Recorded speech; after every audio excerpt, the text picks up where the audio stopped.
ये क्या फिर फ्यूचर नज़र आता है, किसको कप्तान देंगे? शाहीन को देंगे तो फिर आप एक दूसरे ग्रुप को स्ट्रॉन्ग कर रहे हैं, मैसेज तो आपका कहीं नहीं गया। इसका मतलब है कि आपने जो दूसरी पार्ट थी, अगर ये गलत थे तो दूसरे पार्ट भी कहीं ना कहीं उनकी भी मिस्टेक थी।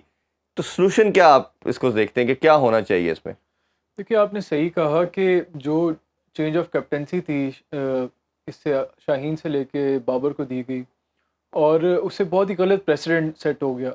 अगर एक बंदे को आपने कैप्टन बनाया था वाइट बॉल टीम का, तो अगर वो एक ही सीरीज़ के बाद अगर आप उससे कैप्टनसी ले रहे हो, तो इससे बाकी खिलाड़ियों के लिए क्या सिग्नल जा रहा है, या आने वाले कैप्टन्स के लिए क्या सिग्नल जा रहा है। और तो पाकिस्तान का कैप्टन था, को मोहल्ले की टीम का कैप्टन था एग्जैक्टली नहीं। तो वो एक अच्छा सिग्नल नहीं था, वो एक किसी भी तरह से एक वाइज डिसीजन नहीं था।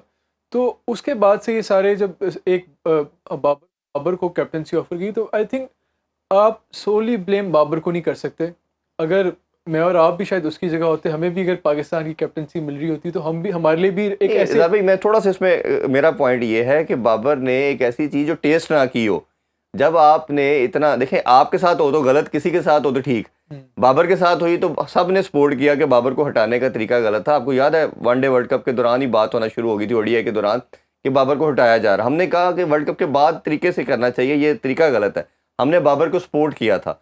शाहीन के साथ हुआ तो बाबर ने कहा ठीक है, बाबर के साथ हो तो खुद गलत है। तो ये पॉइंट भी तो गलत है ना। बाबर को इधर पहली दफा नहीं कप्तानी कर रहा। पहली दफा अगर करता तो फिर आप कहते हो कि मुझे ये पहली दफा अपॉर्चुनिटी मिल रही है, मैं इसको नहीं वेस्ट करेगा। आप 4 साढ़े 4 साल कर चुके हो, 2 आपने वर्ल्ड कप कर लिए, 2 आपने एक ओडीआई का वर्ल्ड कप कर चुके, 2 आपने एशिया कप कर चुके। तो इतने वर्ल्ड कप या सारे इवेंट करने के बाद आपके अंदर ग्रीडीनेस नहीं होनी चाहिए। आपको मुल्क का या कुछ नेशनलिज्म का भी सोचना चाहिए।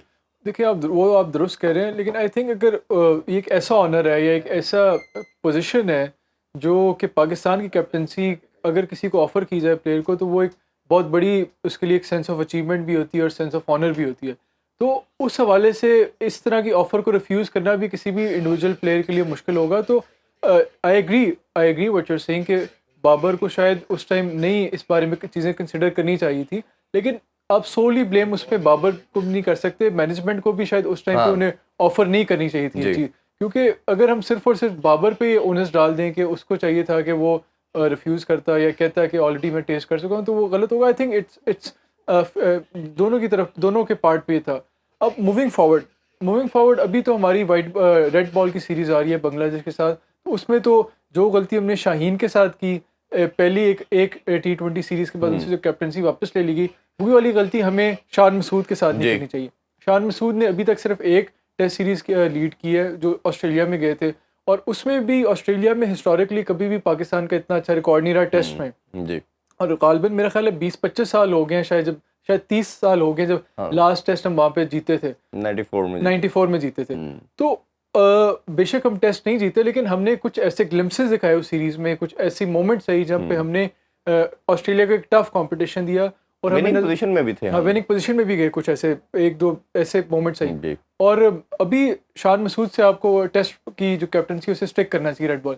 अभी अगली मेरे ख्याल में जो सीरीज़ हमारी आ रही है ऑस्ट्रेलिया में है, शायद वाइट बॉल्स की जी। सीरीज, जिसको हमारी पहली वाइट।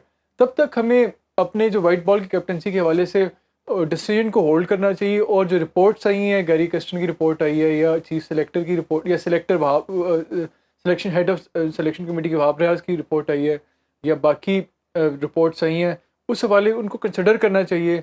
और थोड़ा इस पे मज़ीद डिबेट होनी चाहिए कि डेफिनेटली किसी भी जो डिफरेंट लॉबी से लोग किसी जिनका नाम आ रहा है कि जी ये एक इनकी लॉबी है, कि इनकी लॉबी है, उनकी लॉबी है, तो उनकी कंसिडरेशन में थोड़ा कॉशियस अप्रोच अडॉप्ट करना चाहिए मैनेजमेंट को। और कोई ऐसा नाम भी आप कंसिडर कर सकते हैं, फ्रेश नाम, जो जिसके बारे में इस तरह का ना एसोसिएटेड हो वो किसी लॉबी का हिस्सा है। इस तरह फ़खर ज़मान के का बारे में नाम बात आ हुई। रहा है, हाँ जी। फ़खर ज़मान का नाम आ रहा है, वो एक अच्छी चॉइस है, उन्हें मौका देना चाहिए, क्योंकि वो एज अ बैट्समैन भी बड़े एग्रेसिव और अटैकिंग अप्रोच अडॉप्ट करते हैं।